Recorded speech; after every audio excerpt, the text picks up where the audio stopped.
Hello YouTube and people of the interwebs, welcome back to another Doctor Who video. I've got some notes on my laptop because, the giggle aired about an hour and a half ago, 2 hours ago, so I'm going to be theorising on all the stuff to do with the Master being implied to sort of come back sometime in the future. The fact that the Toymaker kind of implied he meddled with the Doctor's timeline and maybe he's the cause of the Timeless Child. Loads of theories. Also, we still have questions to answer about this big mysterious villain that they're setting up for Ncuti Gatwa's season. But yeah, we'll start at the top of my notes. So, where does all this speculation and theory begin?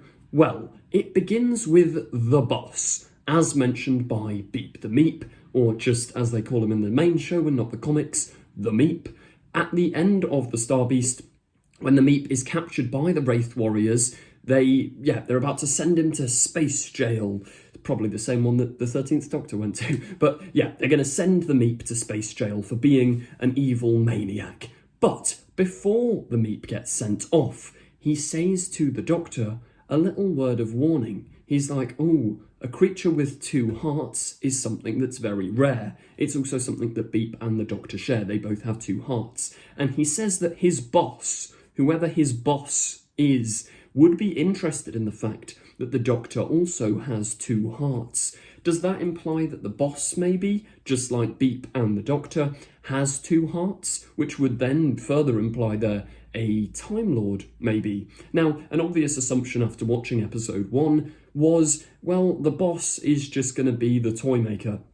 Everybody knew he was going to show up in episode 3 of the 60th specials, so it's the logical thing to assume. However, it's been officially confirmed by David Tennant and Phil Collinson and other people in the Doctor Who audio commentaries that it's not the Toymaker. We just had the giggle, it was not the Toymaker. The Toymaker had nothing to do with Beep at all. Which means, who the hell is the Meep going to talk to in space jail? Yeah, that's something for us to ponder on. While we move to our next point, in Wild Blue Yonder we had that whole superstition thing, which we got confirmation of in today's episode, that because the Doctor sprinkled salt and introduced superstition and all of that jazz, the Toymaker was able to enter our realm. Is that it? Is that all that salt spreading did? Was it just the Toymaker? Or is there some form of big bad boss outside the universe who's gonna see what the Toymaker's done and follow behind him? Maybe he is the person that the Toymaker mentions in today's episode, whoever this boss may be. Now, the Toymaker says in his grand confrontation with the 14th Doctor, where he sat down at the table, they're playing cards after he's just shown this sort of puppet show of New Who companion deaths from about 2010 to 2017, and then obviously he shows the Flux. And is it odd that he didn't show Chibnall companions? I suppose he did show the Flux, which is a reference to Chibnall's era, and I suppose none of the Chibnall companions technically died. Yes, the 13th Doctor may have technically, by the books, left Dan homeless, but Russell kind of wrapped up that point in the Star Beast, where he says UNIT have a great insurance policy for alien incursion, so we'll assume that's what happened to Dan. Otherwise, it's kind of bad on the 13th Doctor's part. But when the Toymaker is sat at that table, he says he's played games against everyone. Anyone and everyone in the universe, apart from one person. He is too scared. He's not even going to attempt, despite his godlike status, he's not going to attempt to play a game against this one individual who he does not name. Who the hell could that be? He doesn't mention them, and the Doctor looks very confused. The Doctor's clearly at a loss for who he's referring to and what he's talking about, so it's a mystery not only to the Doctor, but also everyone in the show apart from Beep and the Toymaker. I reckon they've got to be connected. They've got to be the same person. Meep and the Toymaker are setting up some big villain for Series 14. Now, in that scene as well, the Toymaker mentions he's even played the Master at this game, and he turned the Master into a golden tooth. But we see that tooth at the end of the episode get picked up by a hand, like an old woman's hand with red fingernails, which that's exactly what happened way back in The Sound of Drums. After the Master was cremated, his little ring was left on the floor, and some old woman with her nails picked it up. People obviously have theorised that's Missy, but it's not, because we were confirmed, well, the 2007 version was confirmed to be those old women with the Mad Books of Saxon and the Secret Books of Saxon and all that jazz. So is it the Secret Books of Saxon people back again? It's the same sort of hand, but no, I don't think so.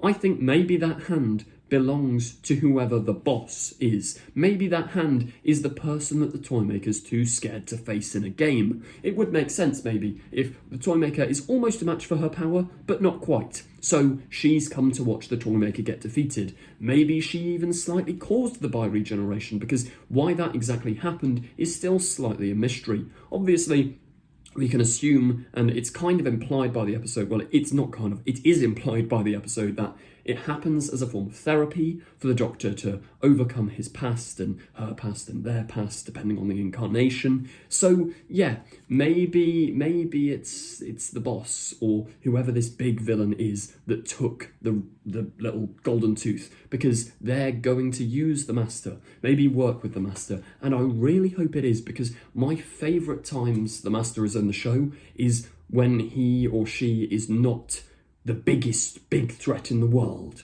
I love them as a kind of anti-hero. Like in The Doctor Falls, the Master and Missy are perfect. That's how I think we should include the Master. Give him a little bit of a redemption arc as well. And I mean, Russell is not afraid to play about with canon at all anymore. Like, he's confirmed, if you've watched my other videos, Russell has confirmed in the audio commentaries that all of the Tales of the TARDIS stuff, those Doctors bi-regenerated from their original regeneration, which kind of screws up canon, but Russell doesn't care anymore. I mean, he's made Davros able-bodied again, which obviously the logistics of that make complete sense in terms of diversity, reputation.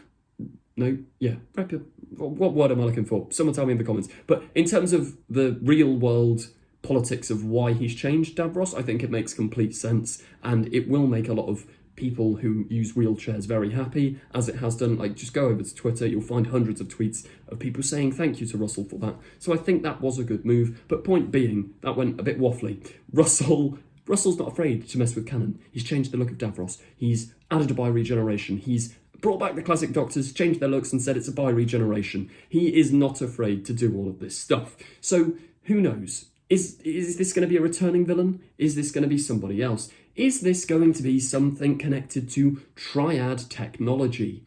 We've seen it in a bunch of filming photos for seasons 14 and 15, which are technically not seasons 14 and 15, they're seasons 1 and 2 because of the reboot, but Triad technology is a thing that's kept appearing in loads of Doctor Who filming, and it got its first name drop today. Mel says that UNIT is using Triad technology.